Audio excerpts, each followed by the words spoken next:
آئیے دیکھتے ہیں کہ جلد خود کو کیسے ٹھیک کرتی ہے۔ اس کا ایک پورا بائیولوجیکل شیڈیول ہوتا ہے۔ اکثر یہ سوال ذہن میں آتا ہے کہ کیا جلد واقعی بہتر ہو رہی ہے یا بس کچھ دیر کے لیے پرسکون ہے؟ یہی اصل نقطہ ہے۔ جلد کی مرمت ایک قدرتی عمل ہے، کسی پروڈکٹ کا فوری نتیجہ نہیں۔ اسے سمجھنے کا بہترین طریقہ دیوار کی مثال ہے۔ جلد کے خلیے اینٹیں ہیں اور لپڈز ان کا گارا۔ تو جلد کی مرمت کا مطلب ہی اس گارے کو، یعنی اس کی حفاظتی تہہ کو دوبارہ تعمیر کرنا ہے۔ یہ عمل ایک ایمرجنسی رسپانس سے شروع ہوتا ہے، یعنی پہلا مرحلہ سوزش۔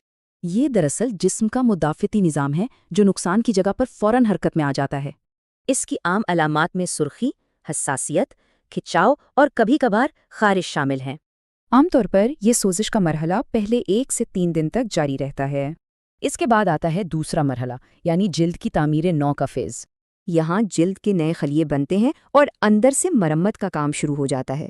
نشانیاں یہ ہیں: سرخی کم ہوتی ہے، کھچاؤ ختم ہوتا ہے اور پروڈکٹ سے جلن بھی نہیں ہوتی۔ لیکن یہ بہت نازک وقت ہوتا ہے۔ نئے خلیے کچے پلاسٹر کی طرح کمزور ہوتے ہیں۔ تعمیر نو کا یہ عمل زیادہ تر تیسرے سے 7ویں دن کے بیچ ہوتا ہے، اور آخر میں ہے تیسرا مرحلہ، جسے ہم خاموش مرحلہ بھی کہہ سکتے ہیں۔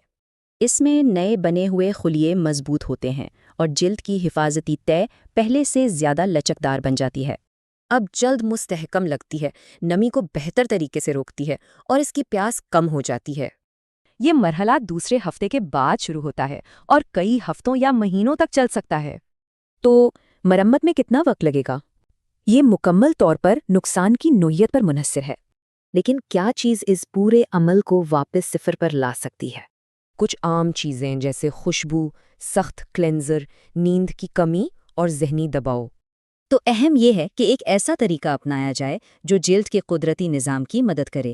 اور یہ ہیں وہ 4 آسان سٹیپس: نرمی سے صفائی، ریپیئر سیرم، موئسچرائزر اور آخر میں منرل سنسکرین۔ یاد رکھنے کی بات یہ ہے کہ ہمیں بائیولوجی کے ساتھ کام کرنا ہے، اس کے خلاف نہیں۔